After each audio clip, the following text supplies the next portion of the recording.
Terima kasih kembali diberikan kesempatan melayani tempat ini, Pak Gembala, Ibu, dan seluruh staf penggembalaan yang ada. Kebenaran Allah menjadi pokok bahasan kita pagi hari ini. Dalam surat Roma pasal yang ke-10, dari ayat yang pertama sampai ayat yang ketiga, ini surat Paulus kepada jemaat Tuhan di kota Roma. Roma pasal yang ke-10 dari ayat yang pertama, firman Tuhan dikatakan, saudara-saudara, keinginan hatiku dan doaku kepada Tuhan ialah supaya mereka diselamatkan. Jemaat Roma ini orang yang sudah percaya sama Tuhan. Sebab aku dapat memberi kesaksian tentang mereka, bahwa mereka sungguh-sungguh giat untuk Allah tetapi tanpa pengertian yang benar. Sebab oleh karena mereka tidak mengenal kebenaran Allah dan oleh karena mereka berusaha untuk mendirikan kebenaran mereka sendiri, maka mereka tidak takluk kepada kebenaran Allah. Paulus berkata supaya mereka diselamatkan. Karena dia melihat orang-orang Yahudi giat untuk Tuhan. Mereka melakukan hukum Taurat, tapi tanpa percaya kepada Mesias. Hanya nama Yesus yang bisa diselamatkan. Karena mereka tidak mengenal kebenaran Allah. Maka mereka giat untuk Allah tanpa pengertian yang benar. Karena mereka tidak punya pengertian yang benar tentang Allah, maka mereka mendirikan kebenaran mereka sendiri. Hari-hari ini banyak orang Kristen seperti ini kehidupannya. Mereka tidak punya pengertian yang benar tentang Allah, mereka mendirikan kebenaran sendiri. Ya, yang penting mah doa setiap hari, yang penting mah ke gereja setiap minggu, udah wetak cukup, dah orang melain pendeta. Kadang banyak orang percaya lebih Tuhan daripada Tuhan, saudara. Mereka mendirikan kebenaran sendiri. Akhirnya mereka tidak takluk kepada kebenaran Allah. Ironi ya, orang yang percaya sama Allah tapi Paulus berkata, keinginan hatiku, doaku ialah supaya mereka diselamatkan. Karena tanpa pengertian yang benar. Kebenaran di sini menggunakan kata aslinya dikaiosonai, artinya sikap hidup yang benar. Banyak orang menentukan sikap hidup yang benar itu seperti ini, udah. Terserah. Pokoknya saya sudah melakukan kebenaran. Dan sekarang kita belajar apa kebenaran itu. Hanya satu pribadi yang berani berkata, akulah jalan, akulah kebenaran itu. Yesus bukan salah satu jalan, tapi dia satu-satunya jalan. Dan dia berkata, akulah juga kebenaran. Untuk sampai kepada Bapa harus melalui Yesus. Dan tidak cukup cuma nama Yesus, tapi kita harus melewati satu perjalanan kehidupan kita sampai akhir. Karena ketika kita percaya, kita berhak hidup yang kekal. Tapi kan kita tidak langsung mati ke sorga, saudara. Kita masih hidup di dunia puluhan tahun. Nah, gambarkan jalan yang sesak sempit. Bahkan Tuhan Yesus berkata, sedikit orang yang mendapatinya. Ikut Tuhan itu jalan digambarkan jalan yang sesak sempit. Saya dari Bandung ke Lembang itu jarak tidak terlalu jauh sebenarnya 12 km. Tapi banyak yang naik sepeda, angkot, jalannya jadi harus berhati-hati ya. Bahasa aslinya dugdeg gitu ya. Beda kalau kita lewat jalan tol. Untuk sampai kepada kebinasaan kekal, Tuhan Yesus berkata jalannya lebar luas, silakan bebas melakukan apa saja. Ujungnya ketahuan. Tapi untuk hidup yang kekal, digambarkan jalan kehidupan yang sesak sempit. Saking susahnya. Tuhan Yesus sendiri berkata sedikit orang yang akan mendapatinya. Seluruh keyakinan agama di dunia mengajarkan jalan ke sorga. Cuma satu pribadi yang berani mengaku akulah jalan, akulah kebenaran itu. Kalau sudah lewat jalan kebenaran maka Tuhan Yesus berkata akulah hidup, akulah zoai itu. Tidak ada orang sampai ke sorga kalau nggak lewat jalan kebenaran ini. Kata kebenaran di sini menggunakan kata aslinya aletheia. Artinya apa yang Yesus ajarkan selama di dunia ini, inilah kebenaran. Dia bukan salah satu kebenaran, tapi satu-satunya kebenaran yang akan mendatangkan hidup. Maka Tuhan Yesus berkata, kuduskanlah mereka dengan kebenaran, firman-Mu adalah kebenaran. Aletheia, the truth. Nothing but the truth. Hanya ini satu-satunya kebenaran. Apa yang Yesus ajarkan di dunia, ini kan garis besarnya nih. Kasihlah Tuhan Allahmu dengan hatimu, dengan segenap jiwamu, dengan segenap akal budimu, dengan segala kekuatanmu. Dan hukum yang kedua yang bobotnya sama dengan yang pertama, ialah mengasihi sesama manusia. Dari kedua hukum inilah tergantung isi Alkitab. Ibarat makanan, kalau diperas keluar santannya, akulah jalan, kebenaran dan hidup. Gak ada orang sampai ke sorga kalau gak lewat jalan ini.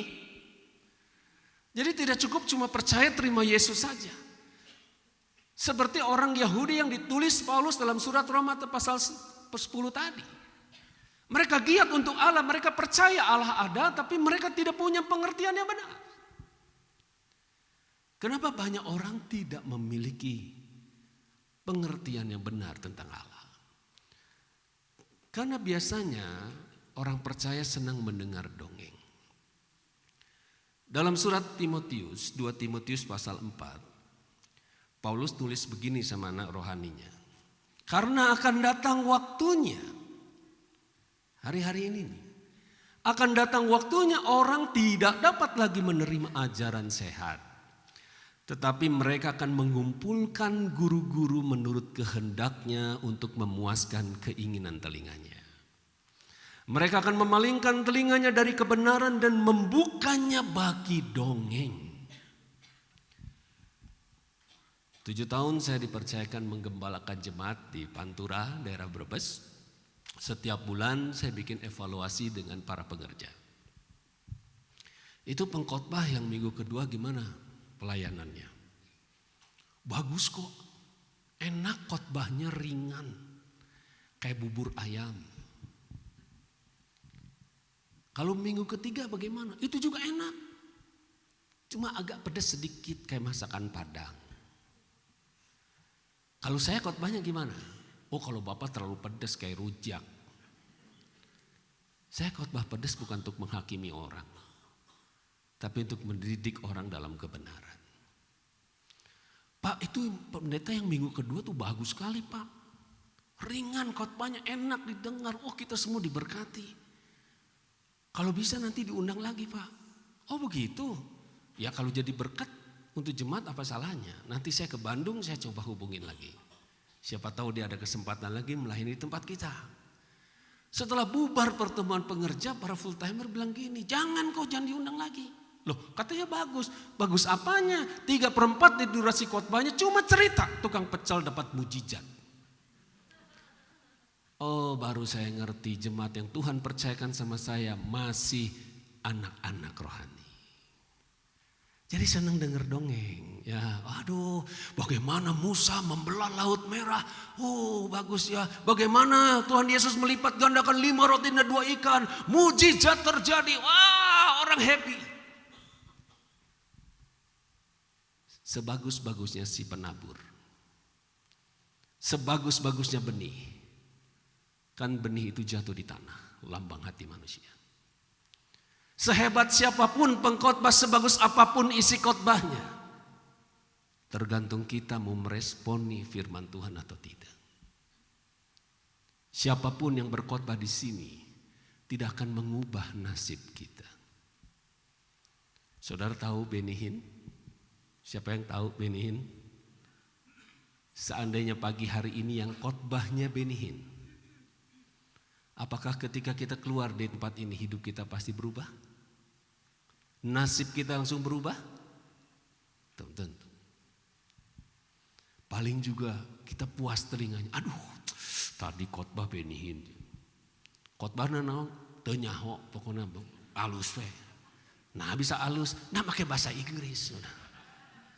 Di Amerika anak kecil aja udah pinter bahasa Inggris, Saudara. Tidak akan mengubah nasib kita. Kenapa? Senang dengar dongeng. Jadi kebenaran ini menurut Paulus ini ajaran sehat. Ibu-ibu kalau kasih makan anak-anaknya pilihan atau tidak? Atau silakan aja bebas? Saya bilang saya bertanggung jawab untuk kehidupan rohani jemaat saya. Mohon maaf Pak, saya tidak undang lagi hamba Tuhan itu. Jauh-jauh ke Pantura cuma cerita. Kalau tukang cerita banyak lokalan juga. Dan akhirnya pada waktu itu mereka membuka telinga bagi dongeng, menutup telinga bagi kebenaran. Aduh, jangan khotbah yang susah-susah. Jangan khotbah yang susah-susah. Kebenaran ini ajaran sehat menurut Paulus. Yang kedua, kenapa banyak orang tidak mengerti, tidak punya pengertian akan kebenaran Allah. Lebih melihat siapa dulu yang berkhotbahnya. Pada hari Sabat Tuhan Yesus mulai mengajar di rumah ibadat dan banyak orang takjub mendengarnya dan berkata, dari mana orang ini memperoleh hal-hal itu? Hikmat apakah yang diberikan kepadanya? Bagaimanakah mujizat-mujizat yang demikian dapat diadakan oleh tangannya? Bukankah ia ini tukang kayu? Anak Maria, saudara Yakobus, Yoses, Yudas dan Simon. Bukankah saudara-saudara yang perempuan ada di sini bersama kita? Orang Nazaret melihat hikmat Tuhan Yesus. Orang Nazaret melihat mujizat yang diadakan tangannya. Mereka tidak meragukan itu. Tapi mereka melihat ini kan tukang kayu. Ketika Yesus lahir di palungan di kota Bethlehem, provinsi Yudea, Raja Herodes mau membunuh Yesus. Maka malam-malam firman Tuhan menasihati Yusuf bapaknya, bawa anakmu menyingkir ke Mesir. Malam hari itu juga Yusuf membawa Maria dan bayi Yesus menyingkir ke Mesir. Saya perjalanan dari Mesir ke Israel lewat jalan darat, naik bis aja 6 jam saudara. Jangan kata mau cari air, mau buang air aja susah. Kalau di Indonesia asal ada semak boleh. Di sana kan gak bisa sembarangan saudara. Tunggu rest area, nahan kencing 2 jam lagi nunggu rest area. Sampai rest area WC-nya cuma satu bis antri semuanya. Kita terlalu mudah menghakimi, wah bangsa Israel ini bangsa yang tegar tengkuk. Karena kita udah lihat sejarahnya. Seandainya kalau kita ikut rombongan pada waktu itu jalan kaki, bawa perabotan dapur, kemah semuanya. Kita juga mungkin seperti bangsa Israel. Mungkin Musa sudah dipotong 7 sama kita. Yusuf membawa Maria dan Yesus mengungsi ke Mesir. Setelah Raja Herodes meninggal, firman Tuhan kembali menasihati Yusuf, bawa anakmu kembali ke tanah Israel. Maka dalam Mazmur ditulis, dari Mesir kupanggil anakku. Tapi setelah itu Yusuf tidak kembali ke Bethlehem Yudea, tapi ke Nazaret di Galilea, ke utara. Maka ahli Taurat orang Farisi tidak bisa menerima Yesus karena kenapa? Tidak ada nubuatan Mesias lahir dari Galilea. Ada juga Mesias lahir dari Yudea. Ahli Taurat orang Farisi tidak tahu kalau Yesus memang lahir di Bethlehem Yudea. Tapi sudah merambah ke Mesir dan akhirnya tinggal di kota Nazaret di Galilea. Dikisahkan Yesus tertinggal di bait Allah usia 12 tahun. Setelah itu tidak dikisahkan lagi tentang Yusuf bapaknya. Artinya Yusuf ini mati muda saudara.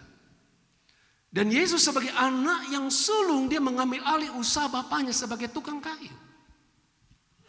Tukang mebel. Tiba-tiba usia 30 tahun dia dibaptis pakai jubah putih, dia ngajar di bait Allah. Dan orang Nazaret terperanjat, hikmat dari mana ini? Kok mujizat bisa diadakan oleh tangannya? Tapi kan dia tukang kayu. Lalu mereka kecewa dan menolak dia. Banyak orang percaya hari-hari ini seperti jemaat di Roma. Mereka tidak punya pengertian yang benar tentang Allah. Mereka mendirikan kebenaran sendiri. Nggak cukup kayak jadi Kristen. Mau pelayanan, sekudu, saya kolektor. Mereka mendirikan kebenaran sendiri. Dan akhirnya tidak takluk kepada kebenaran Allah. Karena kita lebih suka mendengar dongeng. Karena kita lebih suka siapa dulu yang berkhotbahnya. Duh Pak Jajang atuh khotbahnya jangan yang Bandung, jangan lokalan aja. Sekali-kali undanglah dari Inggris Pak. Itu transportnya gimana? Suruh berenang aja kan mujizat terjadi. Ganti hobi kita. Siapa yang rindu mengalami zoai, hidup yang diberkati, hidup yang kekal. Apa sih tujuan kita jadi Kristen? Kenapa kita jadi orang percaya, jadi orang Kristen? Karena kita ingin selamat ya. Selamat itu bukan nanti di surga saudara. Hidup zoai itu bukan nanti di surga. Di surga hidup tanpa air mata. Orang yang menjadikan Tuhan Yesus sebagai gembala, Daud berkata takkan kekurangan aku. Hidup zoai itu hidup yang berkualitas selama di bumi. Sebelum kita masuk ke surga, kita sudah menikmati hidup surga di dunia. Maka Tuhan Yesus mengajarkan kita dalam doa Bapa kami, datanglah kerajaanmu, jadilah kehendakmu di bumi seperti di surga. Dan Roh Kudus akan menuntun kita kepada seluruh kebenaran. Sama-sama katakan, seluruh kebenaran. Secara normatif saja, kalau kita mengasihi Tuhan dengan hati, pasti suka berdoa.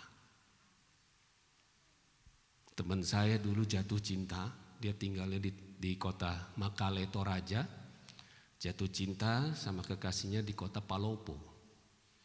Itu 3 jam naik mobil. Itu saking rindunya saya naik motor dari Makale ke kota Palopo. Baru lihat pagarnya saja sudah senang. Baru lihat pagarnya saudara. Belum lihat orangnya. Baru lihat pagarnya saja udah senang. Kenapa? Karena mengasihi dengan hati. Secara normatif saja kalau kita mengasihi Tuhan segenap jiwa. Apa yang kita pikirkan, apa yang kita rasakan, apa yang hendak kita lakukan tidak akan bertentangan dengan firman. Karena kita mengasihi Tuhan. Sebelum saya bertobat saya masih sekuler. Jadi pengusaha tidak besar. Tapi minimal kan jadi bos ya kalau pengusaha ya, punya 11 karyawan. Dan saya banyak melakukan kolusi dengan berbagai macam instansi yang ada. Mereka belanja 10 juta, tolong bikin notanya 20 juta ya Pak, buat uang rokok. Silakan.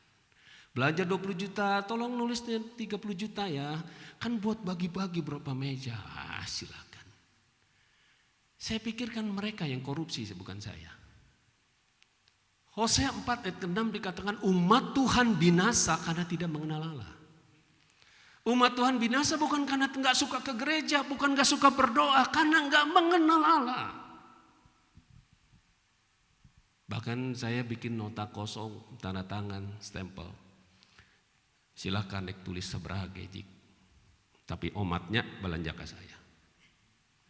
Itu seluruh instansi di Bandung, di Jawa Barat itu pasti belanja ke tempat saya. Karena mereka semua butuh rak-rak buat arsip, buat gudang dan sebagainya. Sesuai dengan slogan berkata isi kam, isi go juga. Kamnya isi, go juga isi. Suatu kali Roh Kudus tegur saya. Kalau kamu sudah bertobat tidak cukup mengasihi Tuhan dengan hati saja. Rajin berdoa saat teduh. Kau juga akan mengasihi Tuhan segenap jiwamu. Apa yang kau pikirkan, apa yang kau rasakan, apa yang hendak kau lakukan tidak akan bertentangan dengan firman. Besok saya bertobat radikal saudara. Tidak mau lagi kolusi. Mereka yang bersahabat dengan saya berubah jadi musuh. Di mana-mana juga barang makin lama makin naik, kenapa makin murah? Atau orang jadi kanyahoan korupsinya. Saya bilang, Bung Dey, tidak mau dimakan. Omset saya tinggal 30%. Tapi firman Tuhan berkata berbahagialah orang dianiaya oleh sebab kebenaran. Karena kita melakukan kebenaran kita mengalami aniaya. Mereka yang empunya kerajaan sorga, Yesus janjikan. Kalau kita mengasihi Tuhan segenap akal budi, kita akan belajar firman Tuhan supaya kita bisa mengajar orang lain. Kalau kita mengasihi Tuhan dengan segenap kekuatan kita, kita masih melayani pekerjaan Tuhan. Apa kekuatan? Oh, saya punya waktu. Lah, pakai waktumu untuk pekerjaan Tuhan. Memang kekuatannya waktu. Punya waktu, Pak? Tidak. Saya punya tenaga. Pakailah tenagamu untuk mengasihi Tuhan. Karena memang kekuatannya tenaga. Apa yang jadi kekuatan kita? Saya punya harta, Pak. Pakailah hartamu untuk kekuatan, untuk melayani pekerjaan Tuhan. Karena memang kekuatannya harta. Kasihlah sesamamu manusia. Kita nggak suka diperdaya orang, jangan perdaya orang. Kita nggak suka dibohongin, jangan bohongin orang. Penyembahan yang benar ini hidup sesuai firman. Penyembahan yang benar bukan ketika kita nyanyi-nyanyi pujian di gereja. Penyembahan yang benar itu ketika tidak ada orang yang melihat, tapi kita mengasihi Tuhan dengan hati. Ketika tidak ada orang yang lihat bisnis kita jujur. Ketika tidak dihargai orang, tapi kita belajar firman Tuhan supaya kita bisa mengajar orang lain. Ketika mungkin orang tidak menghargai, kita mengasihi Tuhan cuma modal tenaga kita. Itulah penyembah yang benar. Penyembah yang benar yang menyembah dalam roh dan dalam kebenaran. Penyembah yang benar bukan ketika kita nyanyi-nyanyi di gereja.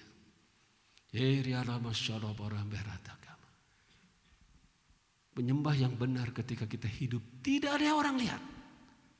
Tapi kita mengasihi Tuhan dengan hati kita. Dengan segenap jiwa kita.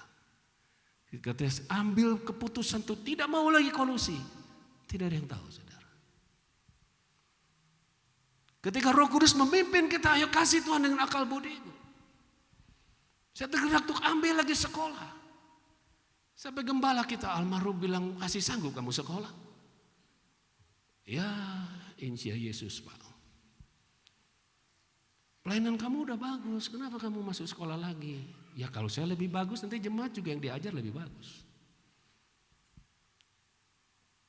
Ketika tidak ada orang melihat, ada orang jahat sama kita, kita nggak balas, nggak ada orang tahu. Tapi Tuhan tahu. Itulah penyembah yang benar. Banyak orang tidak punya pengertian yang benar. Akhirnya mereka mendirikan kebenaran sendiri aja di Kristen gitu, cukup ngaran oge bisnis kumaha mereka jujur. Orang malain pendeta atuh. Tugas baca aja nggak tuh berdoa sekolah Alkitab mah. Bukan saya mah cuma jemaat. Cukup gitu. Mendirikan kebenaran sendiri dan akhirnya tidak takluk kepada kebenaran Allah. Tuhan Yesus berkata, jangan kamu khawatir akan hidupmu. Apa yang hendak kamu makan, minum, pakai. Bangsa yang tidak mengenal Allah mencari kebutuhan primernya mungkin dengan menghalalkan segala cara. Karena mereka memang tidak mengenal Allah. Tapi bangsa yang mengenal Allah ada aturan main. Cari dulu kerajaan Allah dan kebenarannya.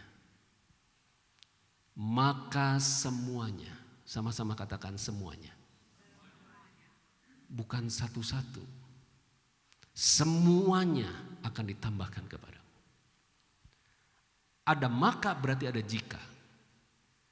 Gak bisa kita potong-potong terus kita tafsirkan sendiri. Tuh Tuhan Yesus akan menambahkan semuanya.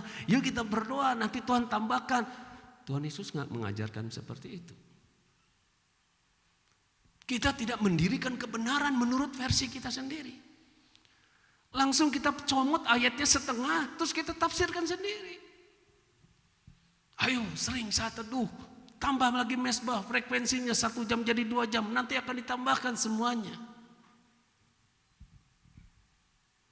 Tuhan tidak bertanggung jawab apa yang dia tidak perintahkan. Cari dulu kerajaan Allah dan kebenaran. Kebenaran di sini sama menggunakan kata aslinya dikaiosonai. Benar dulu hidupmu, maka semuanya akan ditambahkan. Kerajaan Allah itu seperti ragi yang dikamirkan untuk seluruh adonan. Dulu ibu-ibu bikin roti, itu adonan harus dibanting-banting. Supaya apa? Supaya mengembang. Sekarang udah high technology. Tinggal campurkan ragi saja, biarkan sendiri. Nanti ragi itu yang membuat adonan itu jadi mengembang. Kerajaan Allah seperti ragi, nggak usah repot-repot. Benar aja hidupmu. Semuanya akan ditambahkan. Kerajaan Allah juga seperti pukat yang dilabuhkan di laut. Yang mengambil banyak ikan. Dulu saya sebelum bertobat, ibadah GB Sukawarna kan di gedung Paramount Night Club. Ada yang pernah ibadah di sana? Mengalami sensasi ibadah di gedung night club? Ada 4 ibadah di sana, saya ini aktif ibadah yang kelima, saudara, tanda petik. Ada keajaibannya juga pada waktu itu. Kartu anggota jemaatnya, tanda petik. Teman saya itu dari Kepulauan Riau. 3 bulan sekali itu selalu datang ke Bandung. Karena daerah rumah saya Jalan Sudirman itu pusatnya entertain. Dangdut, diskotek, night club, biliar, karaoke semuanya ada. One stop shopping istilahnya. Dari Jalan Gardu Jati sampai Jalan Kelenteng, wah itu komplit semuanya. Teman saya itu dari Kepulauan Riau, 3 bulan sekali. Dia selalu datang ke Bandung. Dia bilang, waduh Bandung ini luar biasa. Jakarta aja kalah. Dan kalau dia teman saya datang ke Bandung, kita ditraktir 1 minggu penuh. Bukan traktir semalam, 1 minggu penuh. Saya tanya suatu kali, kamu ini usahanya apa? Kok uang kayak gak ada serinya ya? Gua tangkap ikan. Tangkap ikan? Tangkap ikan apa? Kakap. Dari Kepulauan Riau, dia tangkap ikan tuh di kepulauan dekat Papua sana. Kapalmu sebesar bagaimana? Ya kira-kira 20 sampai 25 meter.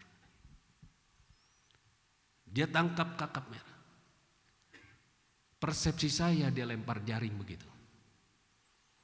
Caranya gimana nangkap ikan? Itu kuno. Dia bilang pakai pukat. Ini teknologi tahun 90-an. Sekarang pasti sudah dimodernisasi. Kail sebesar-besar gini nih. Pakai umpan udang diiris-iris. Ketika spotnya sudah ditentukan, dia mulai turunkan satu-satu. 1, 2, 3, sampai ratusan. Itu pukat mencakar lautan. Kakap merah, kakap putih, kakap hitam, kakap bule, kena semuanya. Tapi dia ambil cuma kakap merahnya saja. Tuhan Yesus menjelaskan kerajaan Allah ini seperti pukat. Kita masih pakai teknologi konvensional. Tuhan beras, udah gak punya beras Tuhan beras. Tuhan kasih beras. Hore, Tuhan Yesus baik, dia gak berubah, haleluya, Tuhan baik. Lauknya gak ada, aduh doa lagi Tuhan, lauknya belum. Sauri asam turun dari langit. Hore, Tuhan Yesus baik, dia gak berubah, mujizat masih terjadi. Sambalnya belum, aduh Tuhan, sambalnya Tuhan. Dengan adanya teknologi hidup kita sebenarnya lebih enak. Tuhan ini gak pernah mempersulit umatnya untuk hidup diberkati. Karena dia menciptakan kita, dia bertanggung jawab. Sebelum Adam diciptakan, semua alam semesta sudah siap. Terang, benda penerang, cakrawala, tumbuhan, binatang, barulah manusia diciptakan di hari terakhir. Bayangkan manusia diciptakan di hari kedua. Cakrawala belum ada. Hari ini aja kita udah kedinginan 13 derajat ya. Apalagi dulu belum ada cakrawala. Tuhan atur semuanya sudah siap semuanya, barulah manusia diciptakan. Ditempatkan di Taman Eden semuanya sudah ada. Bahkan dikasih tahu lagi. Buah-buahan, sayuran berbiji menjadi makananmu. Gak ada tuh. Kerajaan Allah seperti pukat, tapi kita senang pakai teknologi konvensional. Dan banyak orang merasa rohani. kalau sudah sering berdoa meminta sesuatu sama Tuhan. Dengan adanya teknologi hidup kita lebih enak. Saya dari Bandung ke Lembang cuma 30 menit. Itu pun ada banyak hambatan, sepeda, angkot dan sebagainya. Bayangkan kalau saya jalan kaki. Mungkin saat ini baru sampai Ledeng. Dengan adanya teknologi hidup kita lebih enak. Tuhan Yesus berkata, gak perlu khawatir hidupmu. Gak perlu khawatir akan hidupmu, apa yang hendak kamu makan, minum, pakai. Semuanya akan ditambahkan kepadamu, tapi cari dulu kerajaan Allah dan kebenaran. Hidup benar dulu. Dan hidup benar sesuai dengan apa yang Yesus ajarkan. Bukan kita mendirikan kebenaran sendiri, cukuplah mengasihi Tuhan dengan hati. Dan akhirnya kita tidak takluk kepada kebenaran Allah. Ibu-ibu dulu masak nasi pakai dandang, pakai langseng. Kudu diaron dulu ya Bu ya. Sampai hari ini saya nggak pernah bisa masak pakai langseng. Sekarang pakai rice cooker, beras dicuci, masukin air secukupnya. Pakai langseng jadi nasi, pakai rice cooker jadi nasi. Dengan adanya teknologi hidup kita lebih enak. Tuhan Yesus nggak pernah memaksa kita. Dia cuma kasih petunjuk. Bangsa yang tidak mengenal Allah mencari kebutuhannya dengan menghalalkan segala cara. Karena mereka mendirikan kebenaran sendiri. Bangsa yang mengenal Allah, dia akan menuruti apa yang diajarkan oleh Tuhan. Kalau seorang mengikuti ajaran Tuhan, kita bisa melihat perubahan perilakunya sehari-hari. Orang ini mulai rajin berdoa. Orang ini mulai rajin belajar firman Tuhan. Kalau di gereja kita ada yang namanya KOM. Orang ini mulai melayani pekerjaan Tuhan. Orang ini mulai berubah, dulu orang baik dia balas baik, orang jahat dia balas lebih jahat. Sekarang orang jahat pun dia balas baik. Orang melihat perubahan perilakunya. Dan Tuhan Yesus berkata, Allah itu roh. Dia mencari penyembah yang menyembah dalam roh dan dalam kebenaran. Ketika kita melakukan kebenaran, bukan hanya dunia yang tahu. Tuhan menyelidiki sampai ke dalam hati. Di mana kita melakukan firman Tuhan, orang tidak tahu. Itulah penyembah yang benar. Maka semuanya akan ditambahkan. Ketaatan kita ini selalu mengandung upah. Ketika firman Tuhan turun kepada Abraham, pergi tinggalkan negerimu. Dan Tuhan berjanji upahmu akan sangat besar. Ketaatan itu selalu ada ganjarannya. Selalu ada upahnya. Dalam Injil Yohanes pasal 12 ayat 48. Barang siapa menolak aku, kata Tuhan Yesus, dan tidak menerima perkataanku. Kalau manusia itu berkata, kalau Tuhan ini berfirman. Barang siapa menolak Yesus dan tidak mau menerima firman-Nya, dia sudah ada hakimnya. Siapa hakimnya? Tuhan Yesus datang ke dunia bukan untuk menghakimi, justru untuk menyelamatkan. Tapi siapa yang menjadi hakim nanti? Firman-Nya.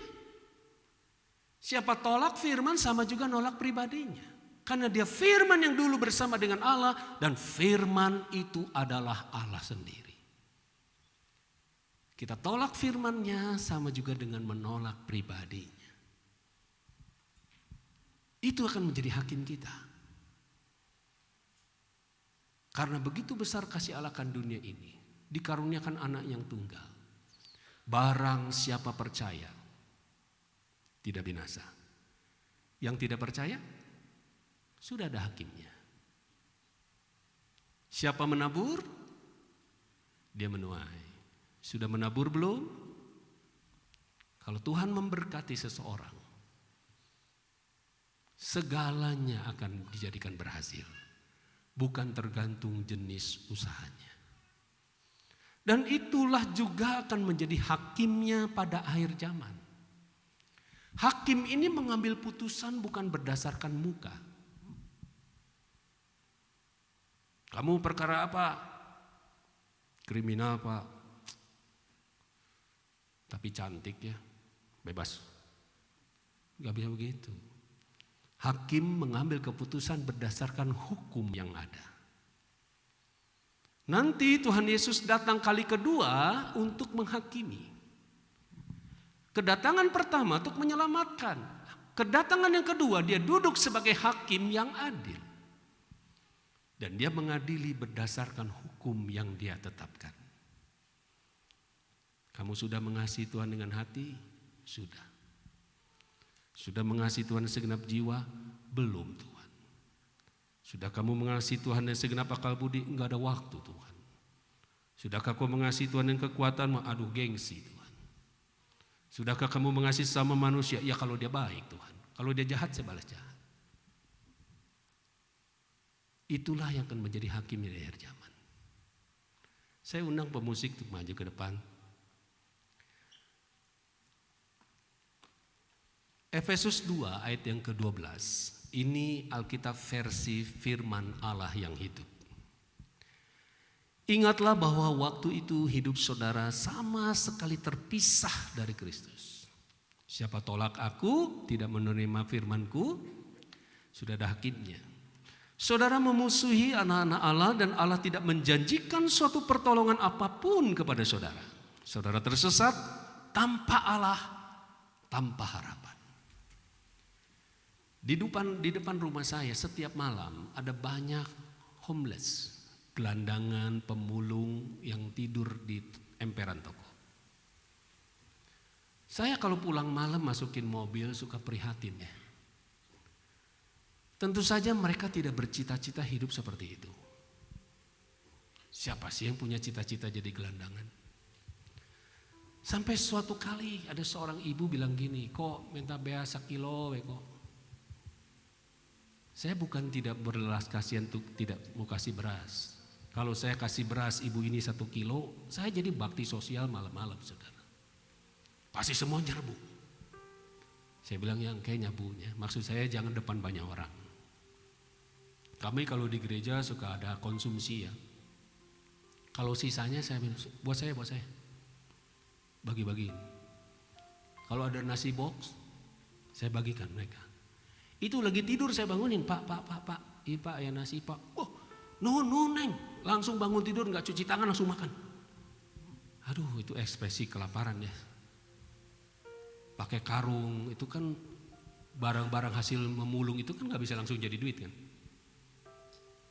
Tentu saja mereka tidak bercita-cita hidup seperti itu. Pertanyaannya bagaimana hidup mereka bisa dipulihkan? Mereka harus dapat lotre. Tapi buat pasang lotre aja gak punya duit saudara. Mereka tanpa Kristus tanpa ada harapan. Untuk kita orang yang percaya mau seberat apapun masalah kita masih punya Tuhan. Sanggupkah Tuhan menolong kita? Lebih dari sanggup. Masalahnya dia mau menolong kita atau tidak. Seorang sakit kusta datang sama Tuhan Yesus berkata, Tuhan, jika Tuhan mau, Tuhan dapat mentahirkan aku. Dia percaya kalau Tuhan sanggup mentahirkan dia, tapi masalahnya Tuhan mau atau tidak. Dan Tuhan Yesus berkata, aku mau, jadilah kau tahir. Seberat apapun problema kehidupan kita masih punya Tuhan. Tapi masalahnya dia berkenan gak sih menolong kita? Akulah jalan, akulah kebenaran. Ego eimi, odos aleia zoai. Tidak ada orang sampai hidup berkualitas sampai ke surga kalau gak lewat jalan ini. Kita tidak takluk kepada kebenaran Allah, kita mendirikan kebenaran Allah sendiri. Ya Allah tidak tanggung jawab. Maka seperti Paulus berkata, aku berdoa supaya mereka diselamatkan. Mereka giat untuk Allah tanpa pengertian yang benar. Karena tidak memiliki pengenalan yang benar. Mereka mendirikan kebenaran sendiri. Dan akhirnya tidak peduli akan kebenaran Allah.